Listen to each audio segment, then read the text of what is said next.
Welcome to Three Plastic Surgeons and a Microphone with, as always, Dr. Sam Jejurikar, whose Instagram handle is at Sam Jejurikar. He is located in Dallas, Texas. We also have Dr. Salvatore Pacella from La Jolla, California. His Instagram handle is at San Diego Plastic Surgeon. And I am Sam Rhee. I am from Paramus, New Jersey, and my Instagram handle is Bergen Cosmetic. As always, this show is not a substitute for professional medical advice, diagnosis, or treatment. This show is for informational purposes only. Treatments and results may vary based upon the circumstances, situation, and medical judgment after appropriate discussion.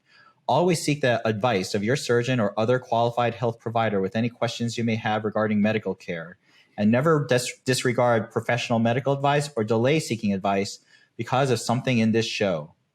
And with that, I turn it over to Dr. Sam Jejurikar to talk about one of the most common operations I think all plastic surgeons do or start off doing probably in their practice. Thank you, Dr. Rhee, and good morning to you, Dr. Pacella. Good morning. So the inspiration for this topic came a few weeks ago when we were reviewing the top plastic surgery procedures done in the U.S., and breast reduction came up, and we realized we hadn't talked about it. And as we were talking just sort of informally before we started rolling this podcast, it's clear that every plastic surgeon sees a large number of breast reduction patients. They're a commonly performed procedure in the U.S. They're not that exciting to plastic surgeons, just for full disclosure to our viewers, because we do so much of them, and there's kind of a few standard ways that people do them, but they're a really important thing. And so with that in mind, we thought, well, last week we featured microsurgical breast reconstruction with Dr. Mike Warsick, which was innovative and different. This is bread and butter plastic surgery, but something that affects a large number of people. So to get started, breast reduction is in plastic surgery probably one of the most commonly performed procedures, and by far and away one of the ones that lead to the greatest number of happy patients. When you look at outcome studies that look at not just cosmetic results, but also functional results, we'll see that breast reduction patients are among the happiest patients in plastic surgery. Because, when I see a patient for a breast augmentation, that's someone that's unhappy with their appearance and they're getting an implant just to make themselves look better. When I see someone for a breast reduction, there's certainly a cosmetic component, but oftentimes they have severe back pain, neck pain, shoulder pain, lower back pain, which is due to the weight of their breasts. The large size of their breast can actually cause their bra straps to lead to profound pain and even grooving and wounds, which can be uncomfortable. Some women with really large breasts can actually get heat rashes in the summertime, or even open wounds and just general irritation of the skin. And then we'll see that many of these patients, despite having one, two, or even three sports bras, have a hard time exercising. It's hard for them to find bras, and in many ways they find that their breasts are the focal point of their interactions with other people, which can diminish their confidence. Have you guys experienced similar things when you see these patients? Are there things that we're missing, or things that you notice in these patients preoperatively that you think the surgery can help with? Now, Dr. Jejurikar, in Dallas, I see that on this list you did not put weight loss, benefits of breast reduction surgery, weight loss. The act of doing a breast reduction, does it cause the patient to lose weight? It's a common question I get. I'm taking off a bunch of tissue. Of course, it's going to make me lose a few pounds. Is that correct? Technically, yes. I think if you are a patient that is overweight and obese, doing a breast reduction will not change that overall state. But let's say we remove 2 or 3 pounds of tissue, your weight will go down by 2 or 3 pounds. Right. So that's the key here, right? It's not a tremendous amount of weight loss, and I think that's a common misconception. Breast reduction is not a treatment for excess weight. It's really not a ton of weight that we're taking off. So. Exactly. And, the great thing about breast reduction surgery, though, is you can take all of these symptoms that are listed on this slide and make them go away. And in return, you can get smaller, perkier breasts and some scars. And the scars are what are oftentimes the deterrent for patients to actually get the surgery. So what are the scars involved? There's a few different scars that are going to be involved, and there's different ways to do a breast reduction. Every breast reduction is going to have an incision that is around the pigmented nipple and areola. And not really quite knowing the social media rules, I put I put a nipple shield over this drawing of a nipple because I don't want to get censored. Yes. I felt kind of dumb doing that, but I did it. But every breast reduction, no matter what sort of technique, has an incision around the areola. Why?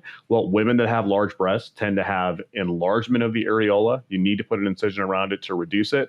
And women with large breasts tend to have nipples that are pointing downward on the breast. In order to raise it, you have to add an incision around that.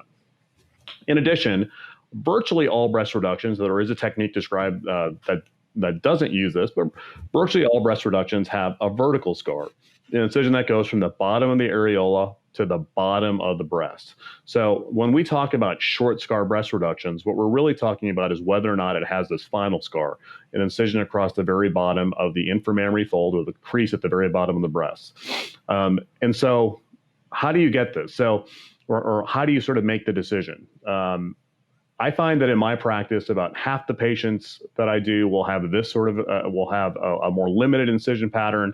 Half of them will have a broader incision. So in the sort of the more limited incision one, which we kind of call a lollipop incision when we're talking to patients, which plastic surgeons will refer to as a circumvertical incision, so an incision around the areola and a straight line coming down, you'll notice that the surgeon will design something that looks like a keyhole. And if you look at this picture in the top left, there are some dotted lines around the periphery, which is essentially where the surgeon will make some incisions.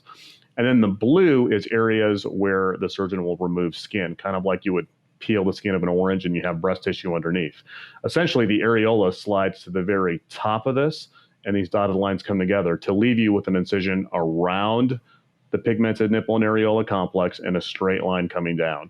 So for women that are either not that droopy or don't have that much tissue to use, this is oftentimes a nice option. Do you find yourselves doing this a lot, or is this not very commonly used in your practice? Go ahead. The lollipop, you're referring to the lollipop, right? Yeah, do you do this? It's pretty hard to find a lot of patients that fit that for me. I almost always will make a little bit of a T on the bottom, even if it's just an inch or so. And I find that most patients will tolerate that without too much issue. And I feel like I have a lot more control over the shape of the breast. If it's pretty rare for me to do just a straight lollipop. Yeah, I agree. I think, the patients who qualify for this, I think, are patients who are in general doing a very small reduction, or are fairly petite that need more of a lift type of a reduction as opposed to a volume reduction of size. So oftentimes, one thing we didn't cover, but I'm sure we'll get into, is insurance coverage for breast reduction. This is a common operation that insurance does usually cover if patients can demonstrate neck, back, and shoulder pain. The big disadvantage of going through insurance is there are oftentimes qualifications that patients need to meet prior to doing a breast reduction. So, for example, based on your height and weight, the insurance company will say, well, you have to take off a max or a minimum amount of volume of, say, 300 or 400 or 500 grams. And it's very difficult for me to try to take that tissue off through a simple vertical scar. I oftentimes have to incorporate a horizontal scar to get the minimum amount of tissue. Now would be a great time to actually segue into that conversation about insurance, because I didn't have a planned time to actually talk about that. Do you find, both of you guys, that the majority of patients that you see who want to go through their insurance company are actually able to qualify and achieve the size that they're looking to be post-operatively? I would think so, yes. Most of the time, the patients I see for this are referred from another physician, their primary care doctor. They've demonstrated that they've gone to physical therapy. They've demonstrated significant neck and back pain. And usually, that's been previously documented in the medical record, which I think says a lot to the insurance company. So in general, most of the patients do qualify for this, I believe.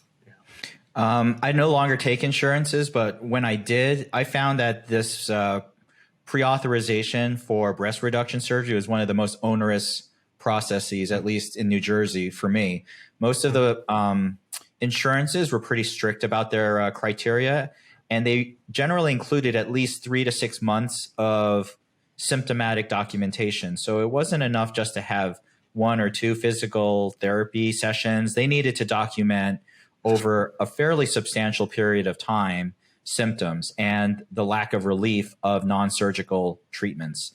And that was really, they were just obstacles for patients who clearly had major issues, preventing them from getting adequate surgical relief in a timely fashion. That was because it's a financial business and they're looking to try to limit. They know a certain number of patients will give up and probably pay out of pocket because they didn't want to take the time to do this, to accumulate the documentation and get the documentation. But it pretty much, Sal is right, everyone requires it.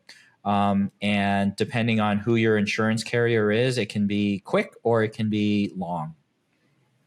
Yeah, my experience has been more like Dr. Rhee's than Dr. Pacella's. I don't know about you guys, but I started noticing probably 4 or 5 years ago an increasing number of patients whose insurance policies had carve-outs where breast reductions were just blanket excluded. Probably 25 to 30% of the patients that would come into the office just had blanket exclusion policies where even if they met the criteria, it would not be covered.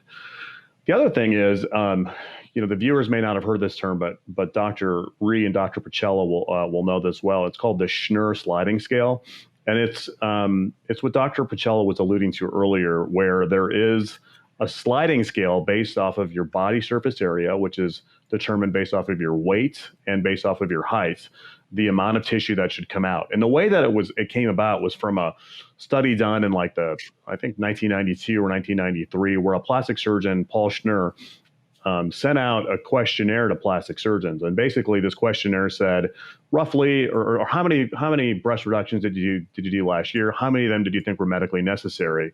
And then of the ones that were medically necessary, how much tissue did you roughly take out? And then he got the patient's height and weight. Very low response rate. I think it was under 20% of the surgeons that were polled actually even responded to it. But off of that, the insurance company created a scale by which they make determinations of whether or not things are medically necessary. And as all of the outcomes data has subsequently shown, relief of symptoms is not correlated to the amount of weight that comes out.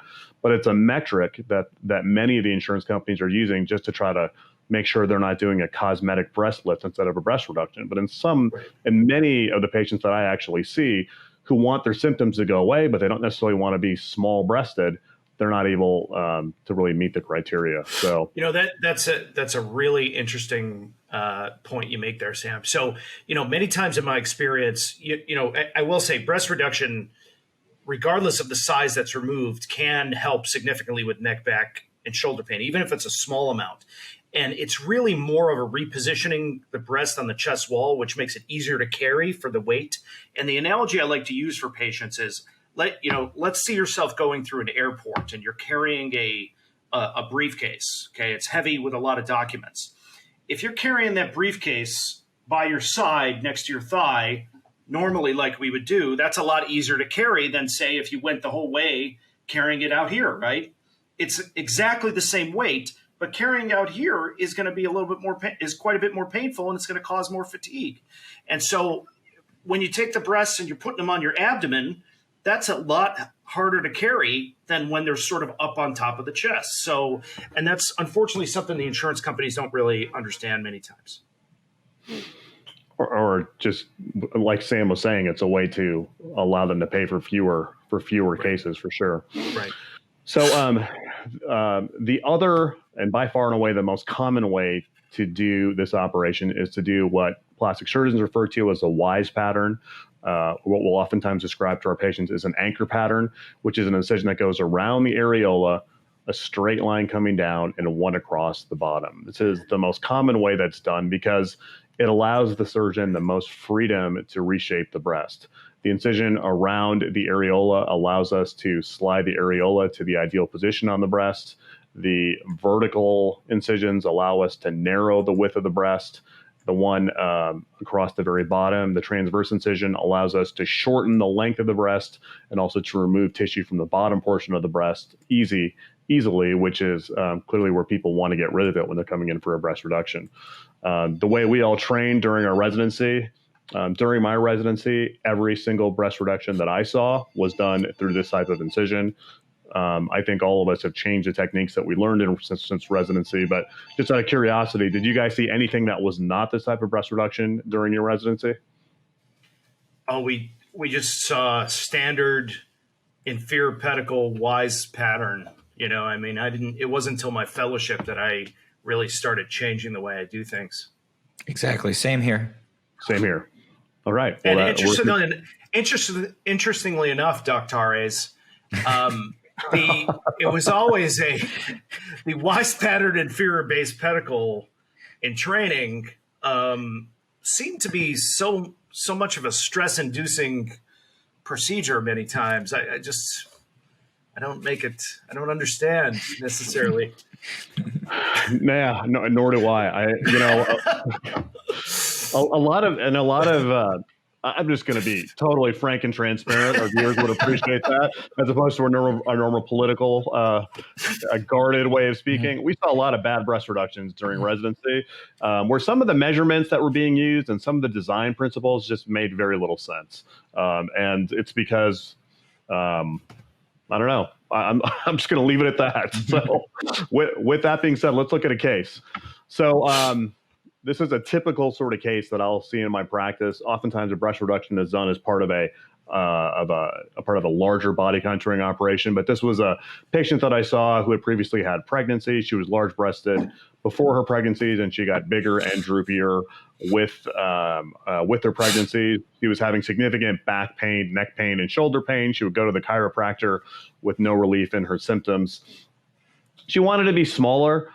She didn't necessarily want to be a B or a C cup like her insurance company might have wanted, but she definitely wanted to be smaller, both to help with her quality of life and also to help with her pain. So here are her pictures. You can see that she has some substantial asymmetry. Hopefully the size of the nipple shields that I put on here will let you know that her areolas have enlarged. And she obviously has large breasts. Any particular way you guys would address this case? Well, I think one of the things I always want to make sure is, sometimes patients they're so symptomatic, they will come in, someone similar to this patient, and say, you know what, I just want everything off. I want it all gone. Just make me as small as I possibly can.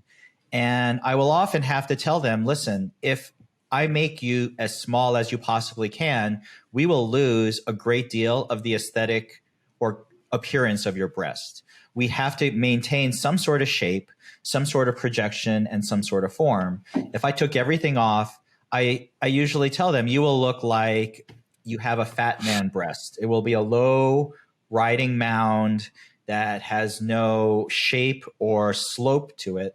And so I will tell them we can achieve within certain parameters a reasonable size that will be much better fitted for you, but I don't want to make you an A cup. That's not the goal here, nor should that be the goal for anybody, I think.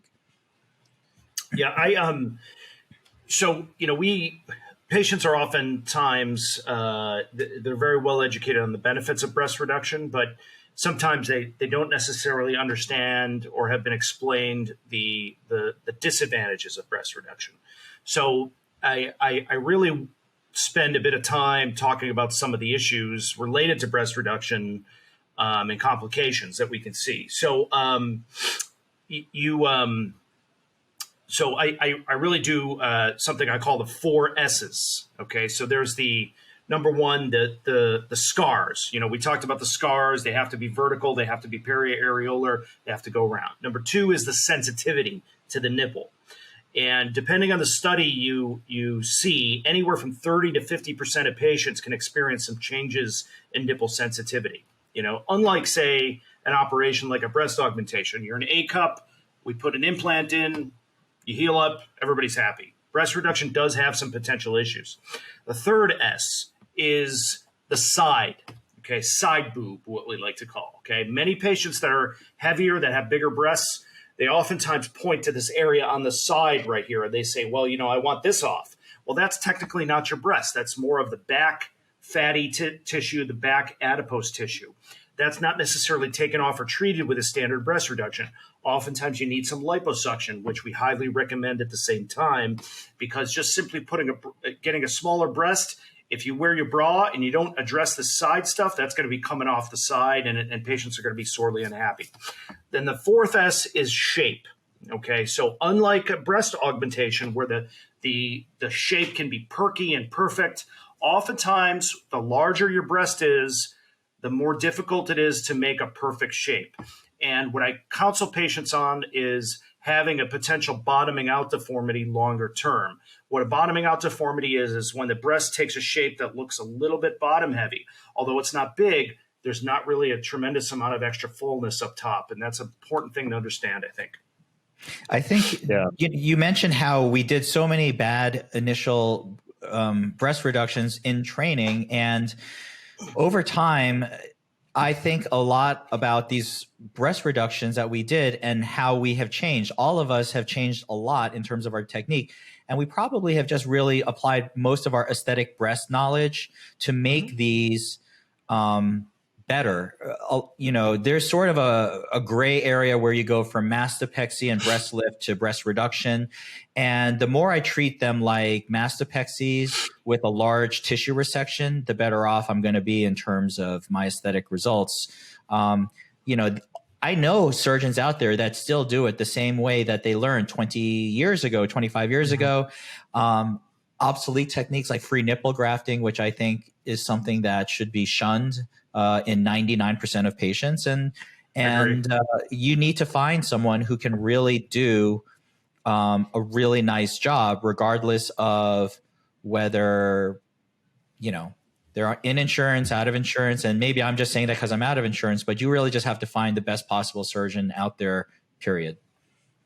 I like Pacella's 4 S's. I'm going to probably steal that. I like that a lot. But to kind of put together what both of you were talking about with Sal's 4th S, which was shaping, a lot of the really poorly designed breast reductions tend to leave the nipple attached to a lot of tissue and blood vessels coming from the bottom of the breast, what surgeons refer to as an inferior pedicle. And in many of those cases, I have noticed in my own patients, and chime in if you guys feel differently, that when you leave a large amount of tissue attached to the bottom of the breast, you are more likely to see more bottoming out or more deformity where the breast looks bottom heavy. Right. I mean, that operation is counterintuitive, right, Sam's? Yes. Because, if you think about it, look at this lady. She's got no volume up top. Most of her volume is down below. So you would think that somehow we should be able to take the bottom tissue and move it up to the top. But a standard inferior pedicle breast reduction, it actually removes tissue from the area where patients are already deficient, right? So that's why it looks pretty bad later on. So do you guys do routinely inferior pedicles at this point? I haven't done an inferior pedicle in 12 years. All Same superior here. metal or superior based. Yeah. Same here. Last inferior pedicle I did, I was in Ann Arbor, Michigan. Yep. I haven't done superior in 15 years, yeah. Nice job, Doctor. Now, I do know some good plastic surgeons that do still believe in the operation. That's not their sole operation, but they do have a few indications for that, which I can buy their rationale occasionally. I have different ways to handle it, but ultimately, this patient, the reason why this patient and so many breast reduction patients are coming to see us is they have a lot of weight in their breast. They have inadequate support with their own tissue and ligaments. If you don't change anything about their intrinsic support, like there's not, even when we make everything smaller and tighter, it doesn't mean that she has tissue that's of the best quality. If you leave it down low, it's going to stretch out down low. It's just the way it is for all of these patients. I'm assuming you guys would probably use a variation of a WISE pattern for this operation, which is, again, for our viewers, an incision around the nipple, a straight line coming down, and then one across the bottom. Am I correct in that assumption? Yes, I do. Correctamundo. Exactly. Then let's get to the punchline here. So I in many ways I'll still design the operation like a keyhole, where we're going to do an incision that's mainly vertical, but then I'll end up adding, I think in her, about a 6 centimeter or a 6-inch rather incision across the bottom, which is hidden in the crease down here. But fairly typical breast reduction results. You can see she's obviously smaller and she has a better shape and more tissue sitting up high. Yeah, I do the vertical ellipse. I designed that pre-op. And then on the table, I will design or figure out the inferior incision, the horizontal, and how much I need to take out on the table. And then I finally, like, the last thing I'll do is set the nipple areolar complex position based on that. So it's sort of a little bit of a cut as you go, which I picked up from, I think it was Dave Hidalgo in New York while I was there. Mm-hmm. I also did a tummy tuck on her too. Yeah, I did a tummy tuck on her as well, which enhances the results of the breast reduction, because then the breasts still stick out further than the tummy, which is desirable. So I had so this week, and I don't know if it's just my predilection for doing Brazilian butt lifts, but in the last 2 weeks, I've had 3 patients introduce to me a term I had never heard before, but I think it's applicable. Have you ever heard patients describe? No, Snatched? No, that I know. Booty do. You ever heard this? Booty do? Any patients say it? I got booty do. That's new. Booty do is not one I've heard of. Booty do is when the booty, or actually when the tummy sticks out further than the booty do. And so in that situation, you either got to make the tummy smaller or you got to make the butt bigger. I think the same can be said about the breast. So, and on that is breast reduction. Oh my God, that's hilarious. So if that doesn't happen, it's booty don't. Oh yeah, look from Urban Dictionary, booty do, BOOTYDO, when her stomach sticks out more than her booty do. Yeah, yeah. I just learned that. Patients have taught me these things. So I'm going to use that in my next consultation. I'll be like, "You have booty do." Because your tummy stick up further than your booty do. There's got to be. And I was relaying this story in the OR to one of my techs, and she looked at me like, "Yeah, duh." And there's a male equivalent as well, but it's probably not appropriate for the podcast. So you're gonna have to tell me that offline. Yeah. Well, gentlemen, that's all I know about breast reduction. Anything you guys want to add? I mean, we have a lot of levity when we talk about these things, but obviously, like you said, patients love the operation in terms of their satisfaction afterwards.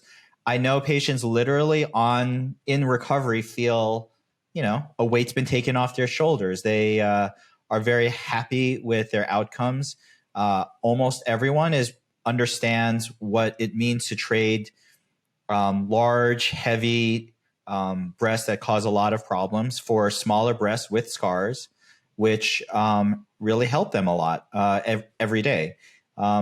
Like Sal said, I think it is important to tell patients this is not a form of weight reduction. This is not weight loss.